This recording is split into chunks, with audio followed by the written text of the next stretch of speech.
La liberté provisoire sous caution n'est pas toujours accordée. Tout dépend de l'infraction commise.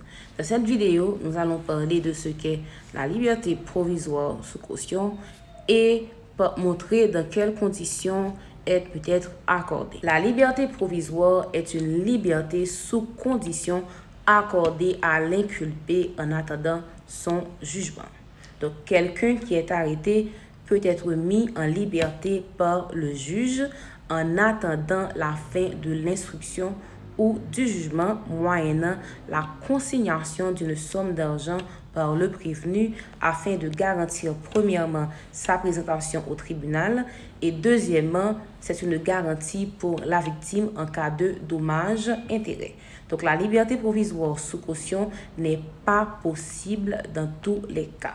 Selon l'article 96 du Code d'instruction criminelle, elle ne sera jamais accordée au prévenu lorsque le titre de l'accusation emportera une peine afflictive ou infamante ou lorsqu'il s'agira d'une inculpation de vol ou d'escroquerie. Elle sera accordée sauf pour les peines correctionnelles.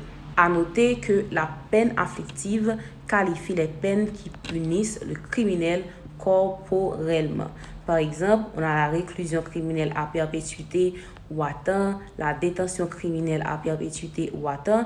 Et pour les peines infamantes, ce sont les peines qui atteignent la victime, le criminel moralement. Donc, on a le bannissement qui est l'expulsion du condamné de la République. On a la dégradation civique qui est la destitution ou encore l'expulsion du condamné de toutes les fonctions ou emplois publics. On a le renvoi à perpétuité sous la surveillance spéciale de la haute police de l'État. Comme référence, rendez-vous à l'article 9 du Code pénal.